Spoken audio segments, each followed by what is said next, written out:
Station کا ری بخش bus station, اجیاد road, hotel کا کیا نام ہے؟ قلعہ اجیاد. یہ آپ نے کیا اپنے ذہن کے اندر محفوظ رکھنا ہے، یاد رکھنا ہے، ٹھیک ہے. اگر بالکل یہ کارڈ گم ہو جائے یہ لوکیشن آپ کے ذہن میں موجود ہونی چاہیے. یہاں سے ہم گاڑی میں بیٹھیں گے، قلعہ اجیاد کی گاڑی میں یہاں سے ہم نے بیٹھنا ہے. تو ہم پہنچیں گے کہاں پر؟ اسٹیشن پر پہنچیں گے. اسٹیشن سے آگے جانا ہے ہمیں. اسٹیشن کا نام تو یاد ہو گیا. آگے ہم پہنچیں گے حرم کے پاس. تو ہمارے راستے کے اندر 3 ٹوائلٹ لگے، 1 نمبر، 2 نمبر اور 3 نمبر. یہ تینوں ٹوائلٹ ہمارے راستے. حرم میں آپ کہیں پر بھی گم ہو گئے، کسی سے بھی پوچھ لیں کہ ہم نے 1 نمبر ٹوائلٹ پر جانا ہے یا 2 نمبر پر جانا ہے یا 3 نمبر پر جانا ہے، وہ آپ کو وہاں تک پہنچا دیں گے. وہاں سے آپ سیدھا آگے آئیں گے تو آگے بس اسٹینڈ ہے، لکھا ہوگا قلعہ اجیاد. اپنی گاڑی میں بیٹھ سمجھ رہے ہیں. اگر اپنی گاڑی موجود نہیں ہے، وہاں پر نہیں کھڑی، آپ کسی بھی گاڑی میں بیٹھے، جس گاڑی میں بیٹھے آپ نے ڈرائیور کو بولنا ہے کہ ہم نے قلعہ اجیاد پر جانا ہے، ہمیں قلعہ اجیاد پر اتارو. وہ آپ کو یہاں پر آ کر اپوزٹ دوسری سائڈ پر آپ کو ہوٹل کے سامنے اتار دے گا. وہاں سے آپ روڈ کراس کر کے اپنے ہوٹل تک پہنچیں. سمجھ گئے؟ راستہ سمجھ میں آ گیا؟ 3 نمبر تک سمجھ میں آ گیا. آگے ہم نے انٹر ہونا ہے مسجد حرام. مسجد حرام کا کون سا گیٹ ہے؟ Gate number 1. اس گیٹ کا نام ہے king Abdulaziz gate. King Abdulaziz gate سے ہم نے اندر انٹر ہونا. جب کنگ عبدالعزیز گیٹ کے سامنے پہنچے، آپ سب نے اپنی نظروں کو نیچے کر لینا. کیوں؟ اس لیے کہ ایک ایسی گھڑی آپ کا انتظار کر رہی ہے جو قبولیت کی گھڑی ہے، جس میں ہر دعا قبول کی جاتی ہے. وہ کون سی گھڑی ہے؟ جب بیت اللہ پر پہلے نظر پڑتی ہے، اللہ سے جو بھی مانگا جائے اللہ اس کو کیا ہے؟ قبول کرتا ہے. تو یہ دعا انشاءاللہ ہم بیت اللہ کے پاس جائیں گے، وہاں پر رک کر اطمینان کے ساتھ کھڑے ہو کر دعا کریں. دعا کرنے کے بعد اگلا عمل کیا ہے؟ اب ہم نے طواف سٹارٹ کرنا ہے. تو طواف کے لیے استباء کرنا، مردوں کا دایاں کندھا خالی کرنا، یہ کیا ہے؟ مستحب ہے. استباء بولتے ہیں مردوں کا دایاں کندھا خالی کرنا، اس کو استباء بولتے ہیں. مرد حضرات استباء کریں گے. استباء کرنے کے بعد ہم نے جانا ہے حجر اسود کی طرف. کہاں جانا ہے؟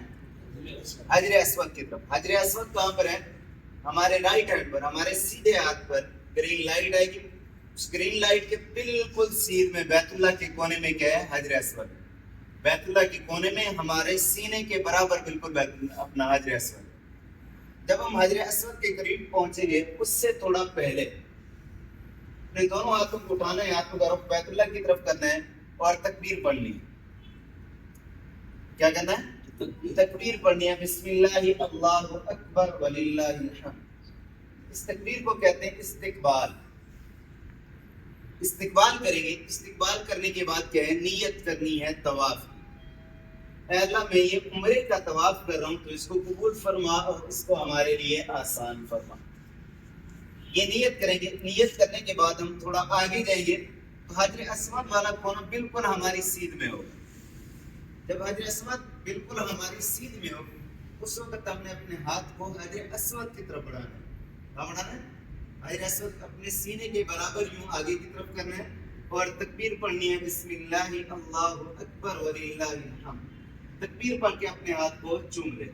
اس کو استعلام بولتے ہیں. استعلام کریں گے. استعلام کرنے کے بعد ہمارا جانا ہے عمرے کے عمل. عمرے کا عمل کتنا بڑا عظیم عمل ہے. نبی کریم صلی اللہ علیہ وسلم ارشاد فرماتے ہیں جب بندہ عمرہ کرتا ہے اللہ تبارک و تعالیٰ اس کے تمام گناہوں کو معاف کرتا ہے. تمام گناہوں کو کیا ہے؟ معاف کرتا ہے. اتنا بڑا عظیم عمل ہے. اور بھی بہت سی حدیث اس کے متعلق ہے. سمجھ عمرے کے اندر طواف کا عمل. طواف کے متعلق نبی کریم صلی اللہ علیہ وسلم ارشاد فرماتے ہیں جب بندہ طواف کرتا ہے اللہ تبارک و تعالیٰ اس کے ہر قدم پر 10 نیکیاں عطا فرماتے ہیں، 10 گناہوں کو معاف کر دیتے ہیں اور 10 درجات کو بلند کرتے ہیں. اور یہاں کی ایک نیکی آپ نے سنی ہوگی 1 لاکھ کے برابر. وہ ہے کہ اللہ تبارک و تعالیٰ آپ کو ہر قدم پر 10 نیکیاں 10 لاکھ نیکی کے برابر. اتنا بڑا عظیم عمل ہے. یہ انعامات ہمیں کب حاصل ہوں گے؟ جب ہماری عبادت اللہ کے لیے. جب ہماری عبادت کیا ہے اللہ کے لیے، اگر ہماری عبادت سے دکھلاوا مقصود ہے، لوگوں کو دکھلانا مقصود ہے، تو اس عبادت سے ہمیں کچھ نفع حاصل ہونے والا نہیں ہے. بس وہی لوگ جو ہمیں حاجی کہیں گے وہی ہمیں نفع ہے. بس لوگ کب تک حاجی کہیں گے؟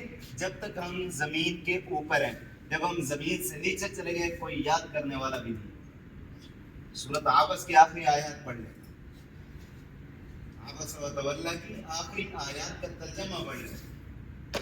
قرآن پاک میں اللہ تبارک و تعالیٰ ارشاد فرماتے ہیں کہ اس دن ماں اپنے بیٹے سے بھاگے، بیوی اپنے شوہر سے بھاگے، بھائی بہن ایک دوسرے کو پہچانیں گے. اس دن کون سے اعمال کام آنے والے ہیں؟ کیا کھانے کی ناقدری ہے یا ڈائریکٹ اللہ سے شکایت ہے؟ ایک مستری نے عمارت تعمیر کی، عمارت کیا ہے؟ تعمیر کی ہے. دوسرا بندہ آ کر اس عمارت کے اندر نقص نکالتا ہے. اس عمارت کے کیا ہے؟ نقص نکالتا ہے. تو کیا اس نے اس عمارت کا نقص نکالا ہے یا اس کے مستری کا اس نے نقص نکالا ہے؟ کہ مستری کے اندر یہ کمی ہے، مستری کا یہ. جب آپ کسی چیز کی نہ قدری کریں گے نہ شکری کریں گے تو گویا کہ آپ اللہ کی نہ شکری کر رہے ہیں. سمجھ رہے ہیں؟